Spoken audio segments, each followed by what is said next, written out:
Everyone, thank you very much for being here. I want to say thank you to Osman Ghani, who's our incredible candidate here in Corbel. Also recognise Simone Cottam from Hawke, Satish Patel from Fraser, Jason McClintock, of course, from McEwen, Tim Beddoe from Maribyrnong, and John Fletcher from Gorton. I am really very excited to be here today with Bridget McKenzie and our colleagues to talk about what I think is a very exciting day for Victoria. I think this has been way too long delayed, and I think Victorians today will be celebrating the fact that we have a serious deal on the table. This is the missing piece of infrastructure for Victoria, and it is never going to happen under a Jacinta Allen-Anthony Albanese relationship. Jacinta Allen is obsessed with the suburban rail loop. It's a $200 billion policy, which is pie in the sky. It's not going to happen. And Anthony Albanese is joined at the hip with Jacinta Allen on that project.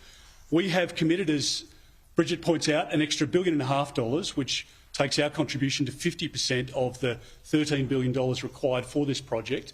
And to the credit of Brad Batten, the state opposition here has increased their contribution to $6.5 billion as well, and that will make this project a reality. I hope that we can get people out of their cars and home quicker in the afternoons. I hope in the mornings people can stay at home for an extra half an hour instead of having to get into their cars and go into congestion straight away. This will take traffic off the road. It will bring Melbourne up to the same status as many of the great airports across the world, including here in Australia, that already have a rail link project. And we know that they work effectively. There's an upgrade to Sunshine Station here as part of this, which I think is important.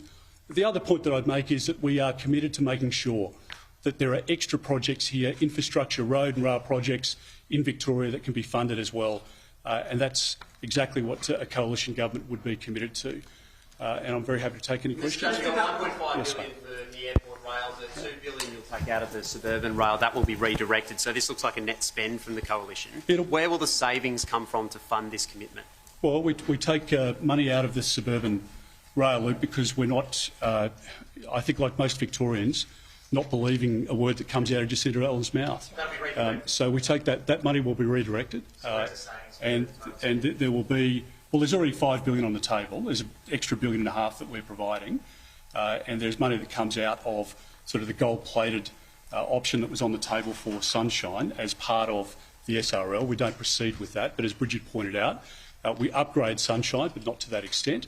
And the money otherwise that becomes surplus will be spent in Victoria on road projects. And I think that's incredibly important to hear because I think the Prime Minister and the Premier of Victoria are just locked into SRL. And this project here, this what I think is a visionary project for Victoria, will never happen whilst Jacinta Allen is the Premier of the state and whilst Anthony Albanese is the Prime Minister of this country. So I hope that the Labor government here in Victoria changes its position, and we would be very happy to work with them, but that doesn't seem to be the case.